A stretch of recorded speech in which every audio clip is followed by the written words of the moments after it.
vais d'abord me présenter. Donc, moi, je suis Francis Fournier, je suis élu à la ville de Rodez, je suis maire adjoint, en charge de l'action sociale, de la solidarité des personnes âgées. Je suis aussi vice-président du CCAS de la ville, donc, qui gère les trois EHPAD sur la ville de Rodez, l'épicerie sociale et le foyer d'urgence, et je suis membre du bureau de l'agglomération en charge de la politique de santé. Donc c'est à ce titre-là que j'interviens et que j'ai le plaisir d'ouvrir cet après-midi de réflexion et de débat avec vous aujourd'hui. Je tiens d'abord à excuser M. Christian Tessèvre, président de l'agglomération, qui devait être là, mais voilà, il a eu un empêchement de dernière minute qui l'empêche de venir, et voilà, il m'a demandé de l'excuser parce qu'il souhaitait vraiment être là. Il avait écouté votre intervention l'autre jour et il voulait vous écouter à nouveau parce qu'il avait trouvé ça très intéressant. Donc voilà, je tiens à l'excuser. Vous dire, voilà, le thème de la journée, c'est moi ado, ma santé mentale, j'en parle. Mais avant de rentrer dans le vif du sujet, je voudrais quand même vous dire deux mots rapidement sur la politique de l'agglomération en matière de santé. Voilà, vous dire que l'agglomération a pris la compétence en matière de santé, qui n'est pas une compétence obligatoire, qui est une compétence facultative. Mais les problèmes de santé, quand même, sont des problèmes tellement importants pour nos concitoyens que nous avons décidé de prendre cette compétence et nous avons mis en place donc une politique de création de maisons de santé. Voilà, si vous êtes sur le routier noir, vous devez les voir fonctionner. Très importante, puisque nous avons ouvert déjà un nombre important de maisons de santé, commencer par celle d'Aulnay-le-Château, qui a ouvert il y a bientôt 3 ans maintenant, avec un agrandissement qui a eu lieu il n'y a pas longtemps pour accueillir deux dentistes qui viennent d'ouvrir. Celle du Faubourg aussi, qui a ouvert quelques temps après, qui est aussi en phase d'agrandissement. Celle de Hugues-la-Primaude, qui a aussi ouvert quelques temps après, aussi, qui est une maison de santé qui fonctionne très bien. Et nous avons 2 projets encore d'ouverture de maisons de santé dans les mois et les années qui viennent. C'est un projet sur Olems, donc nous sommes en train d'acheter un plateau là, de 450 m² pour accueillir des médecins, des paramédicaux, etc. sur Olems. On est en phase d'acquisition des locaux, 1 an de travaux, et nous espérons que nous pourrons ouvrir cette structure dès début de l'année prochaine, voilà, dès que ce sera prêt. Et puis on a un projet aussi de création de maison de santé en centre-ville de Rodez. Donc le lieu est encore pas complètement défini, mais enfin, on y travaille activement actuellement. Il y a beaucoup de réunions pour savoir où c'est qu'on implante ces maisons de santé. Pourquoi on fait ça?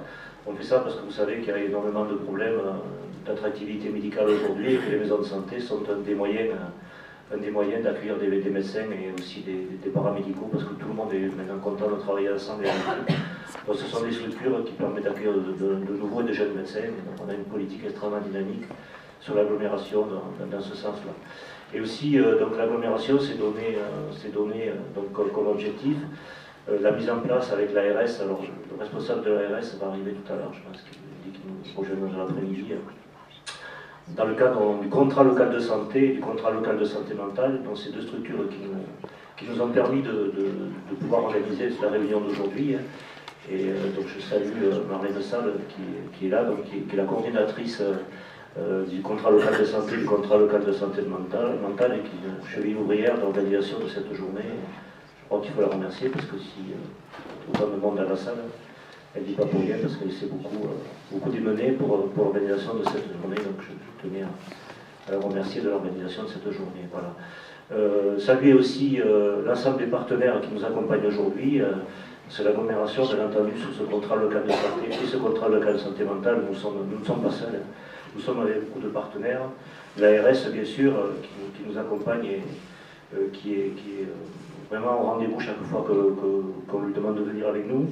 L'hôpital Sainte-Marie, voilà aussi, qui est bien entendu un partenaire privilégié du contrat local de santé mentale.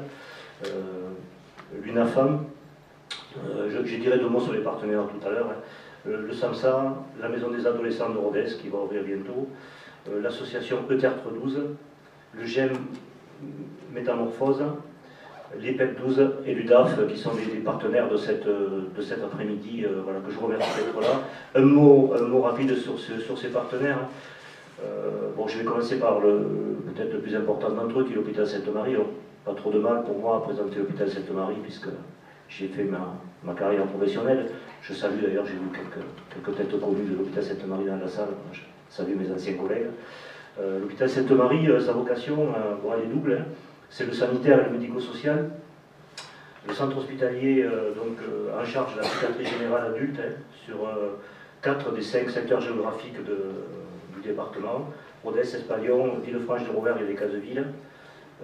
Par contre, elle s'occupe des soins sans consentement sur l'ensemble du département, puisqu'elle a la charge des soins sans consentement sur les 5 secteurs de la ville. Le centre hospitalier aujourd'hui compte 8 hôpitaux de jour, 8 centres médico-psychologiques d'ICMP, 9 centres d'accueil thérapeutique à temps partiel, répartis sur l'ensemble du département, ainsi que 3 équipes mobiles. Mais le centre Sainte-Marie aussi, c'est du médico-social, c'est très important en termes d'activité médico-sociale, avec un établissement d'hébergement pour personnes âgées dépendantes, une maison d'accueil spécialisée, un établissement de services d'aide pour le travail, un centre de soins d'accompagnement et de prévention de victologie, un service d'accompagnement médico-social pour adultes handicapés, et une maison des adolescents dont on parlera un peu tout à l'heure, qui va ouvrir dans les jours qui viennent sur la ville de Rodez. L'établissement Sainte-Marie, c'est un établissement qui n'est pas seul. Il est dans le cadre de l'association hospitalière Sainte-Marie, l'association à but non lucratif, qui a été créée en 1974, dont le siège social se trouve à Chamalières, et qui a 5 hôpitaux psychiatriques les plus importants, donc Rodez, Privas, Le Puy, Clermont-Ferrand et Nice. C'est une association aujourd'hui qui regroupe 5600 salariés, donc vous voyez qu'il est un acteur très très important et majeur de la psychiatrie en France, et qui a pris en charge l'année dernière plus de 520 000 personnes sur l'ensemble de l'activité hospitalière et extra-hospitalière. Vous voyez, c'est quand même très important. L'UNAFAM aussi, qui est partenaire de notre après-midi. Donc l'UNAFAM, c'est l'Union nationale des familles et amis des personnes malades. Son but, c'est accompagner les usagers de la psychiatrie. Elle anime des groupes de parole et propose des journées de formation. Et elle représente les usagers partout où c'est nécessaire, notamment dans la commission des usagers de l'hôpital Sainte-Marie. Ensuite, la maison des adolescents, donc, ce qui est aussi partenaire de cet après-midi et du conseil local de santé mentale. La maison des adolescents, c'est 5 membres fondateurs: l'hôpital Jacques Puel, le centre hospitalier Sainte-Marie, l'hôpital de Millau, Addiction France et Village 12. Cette MDA, donc 12, va ouvrir bientôt, puisque l'inauguration des locaux est prévue le 11 octobre 2021. Elle se situe place Foch, à la centre-ville de Rodez. Et une journée porte ouverte sera programmée le 13 octobre 2021 pour l'ouverture. Donc M. Patrice Pereira, qui est présent ici et qui interviendra tout à l'heure, nous présentera plus en détail cette maison qui est vraiment, je pense, très utile et qui sera en plus pour la prise en charge des adolescents sur la ville de Rodez.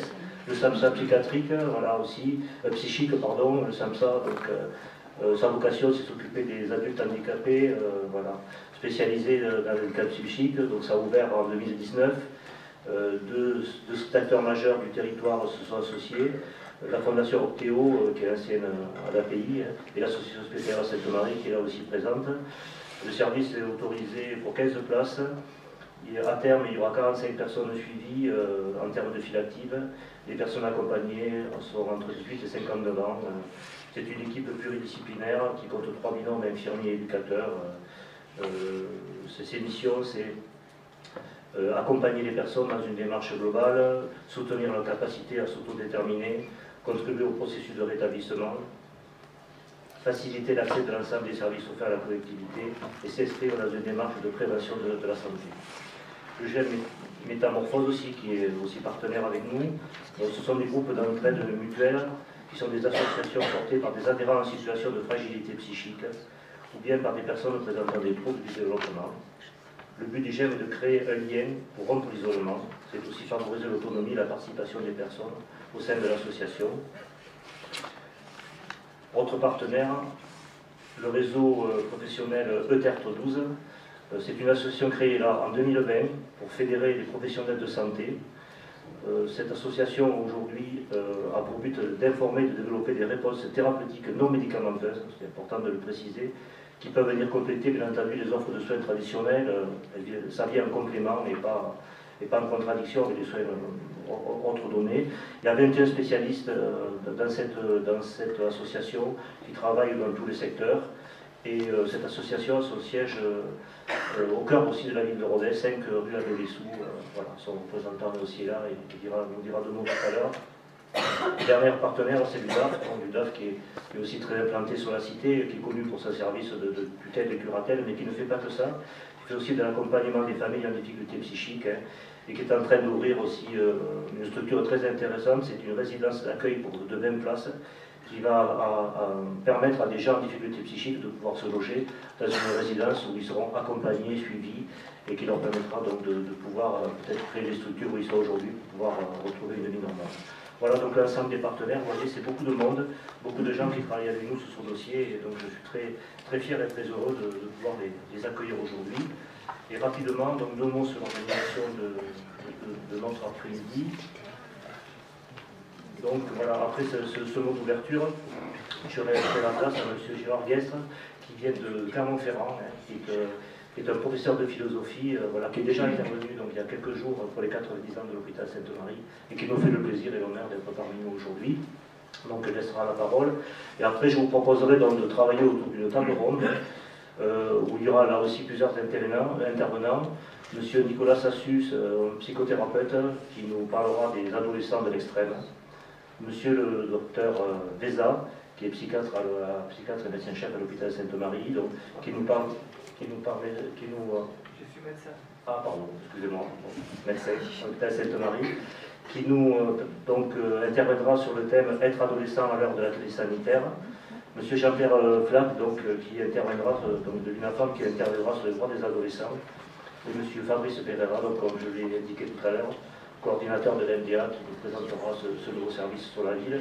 Et puis bien entendu, donc nous garderons un peu de temps et de place pour un jeu de questions-réponses, et vous pourrez donc interroger l'ensemble des intervenants qui sont là aujourd'hui sur les sujets qui vous intéressent. Voilà. Encore une fois, merci à tous d'être venus si nombreux pour cet après-midi, et je vous donne immédiatement la parole. Et encore une fois, merci d'être là.